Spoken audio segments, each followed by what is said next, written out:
Welcome, my name's Kathy A and this is the last review for 2015 before we do the big giveaway and then my best of 2015.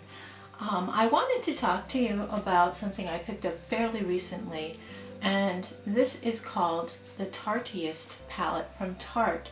And when this came out I thought, oh please, I am so sick of contour palettes. I mean, there are at least 20 different contour palettes that came out this year, and I bought each one of them and I tried each one of them, and I had thought, well, the Lorac was probably my favorite.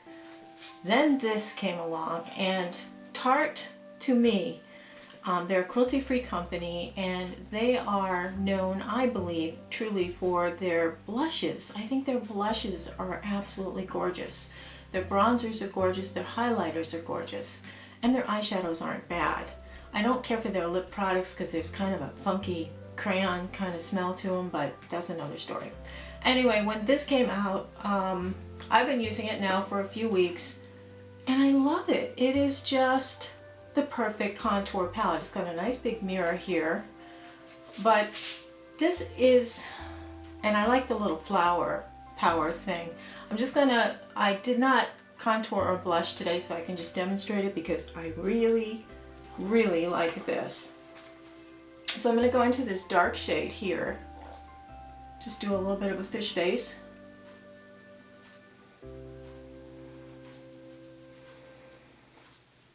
And this is matte. The palette is basically matte. Just going under here, underneath the jawline. Just making sure I get underneath the chin a little bit so that you create the optical illusion of not so much chipmunk cheek. Thank you very much. Thanksgiving and Christmas eating.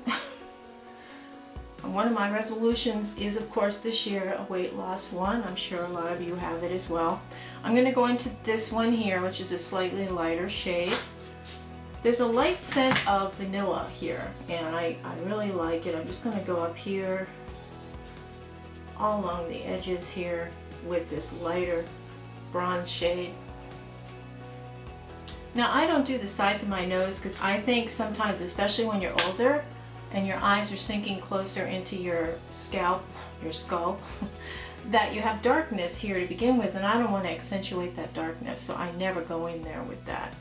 So now I'm going to go into this beautiful blush, and I think this blush is just outstanding. It is just a beautiful color. It is neutral. It is something that just about anybody can wear.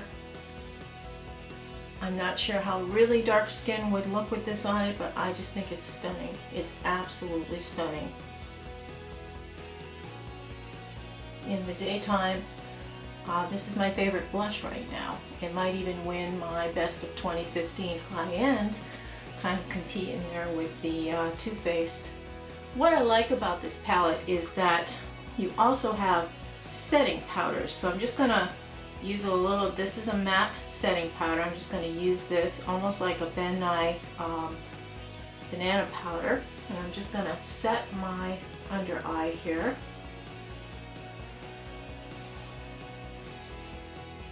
And then there's just a plain powder if you want to touch up, get the shine off your nose.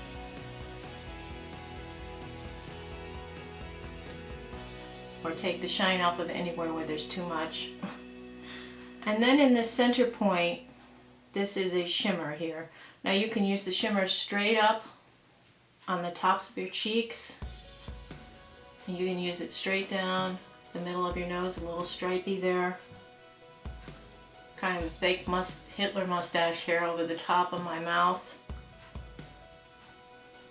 And straight line down right here. Kind of the drool place, you know. Or you can actually blend this with a little of the yellow and make it more of a golden-y highlight rather than more of a white highlight. But it's so subtle, and I just love this. I think it's gorgeous. I did try to, in addition to using it as a contour, I did try to do it as eyeshadows. Not as successful that way, but I think this has so much more than other contour palettes have because they actually use the colors. And a lot of the contour palettes, let me get them. A lot of the contour palettes, like the Lorac Pro, they have all these colors, but I'm not really using all of them. But with this one, I am. I mean, and there's a blush besides. So this is a close second place because it's got very similar. If you notice, the colors are very similar. The dark and the light are pretty close. I think there's a little bit of a warmer tone on this one. And then you've got the yellow powder, which is close. And then you've got a shimmer that has a slight pink cast to it. It's a little cooler, more cooler tone. But I like this one, and I just think it's just a gorgeous palette. This is second. I love this one. That third in line was the Kat Von D Shade and Light palette. Similar idea, again, where you have like, you know, a dark, a light, and then some lighter powders as well. None of the others have a blush with them though, and none of the others have this kind of mixing thing in the center, which on its own is a really nice kind of a shimmery color, but you can mix it, you know, and I like that idea. So the Kat Von D Shade and Light palette and the Lorac Contour palette and my Kevyn Aucoin, which was returned, they had some nice features about them, but nothing got to me like this one did. So this is definitely my favorite, and you get a really nice natural look. In the daytime it looks very natural, and this blush is just gorgeous, and it's a neutral pink blush. Anybody can wear this, cool tone or warm tone. You can wear this, because I'm a warm tone person, and it looked just fine on me. Let me just put a little bit more on. You know, the camera lighting and everything else can really bleach you out here, so you may not see the beauty and wonder that this palette creates, but it really is remarkable. So my Tartiest Tartelette Contour Palette is actually going to be my winner this year for the best contour palette of the year, so it's a little heads up on 2015. I want to talk to you a minute about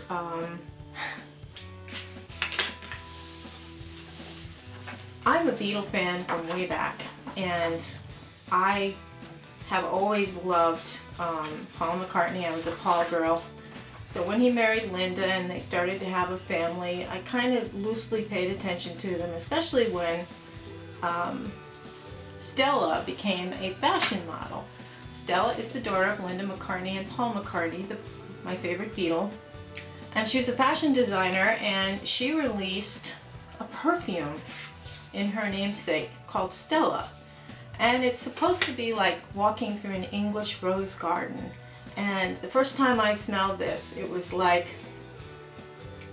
you can feel that rose kind of scent, but there's some other little bit light floral thing going on there. It's very light, it wasn't overpowering, it wasn't musky or anything. It was just a very pleasant, girly kind of smell. This is my third rollerball. I'm down to here on it.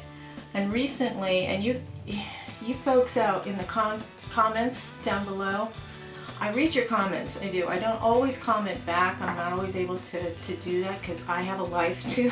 I mean, I have 300 videos out, and when you're commenting on one, I can read it real quick because I get an email with it and I read it, and then I can't always comment right back, so please don't take it personally if I don't. Somebody commented, they said, well, it's too bad it's not cruelty free. And I thought, come on, this is Linda McCartney's daughter. Vegetarians, you know, they had a sheep farm and they were communing with nature. I mean, this is a girl that was, she is a vegetarian. How could she possibly not be cruelty free? Guess who makes Stella? Procter & Gamble. Stella! Oh my God. So that's my rant. This was going to be my perfume of the year, and I am so disgusted. I literally just want to throw this in the trash. I am so angry that she used Procter & Gamble to make and market her perfume. I mean, how, oh, shame on you, Stella. Oh my God. that was my biggest shock in the perfume and hygiene and cosmetic world this year. That was my biggest shock. I think that was something that just defies reason, really does. So that's my rant. My last review for 2015, my next video up will be the drawing on the 2nd of January at 12 noon. I'll be picking 3 prizes, and you go to my Eyeshadow Junkee video, you will find that I, at the end of it, said that if you comment below that video and say what brand you'd like me to do a docutorial about, and a docutorial is documentary and a tutorial mixed together. It's a documentary, a history of a brand, like Tarte, for instance, and then a full face, start to finish tutorial demonstration using that brand's products only. And I mean, I should have done the drinking game, because there's so many of you are saying ColourPop. I mean, it's ColourPop, okay, take a shot. Anyway, I hope everybody's having a wonderful holiday week. It's kind of weird at work because it's slow, so I mean, everybody's like, I'm nodding off at the computer, and lots of runs to Dunkin' Donuts, you know, we're all waiting. But anyway, I hope everyone's having a wonderful week. Have a beautiful day, and I'll see you Saturday for the drawing. Take care, everybody. Toodles.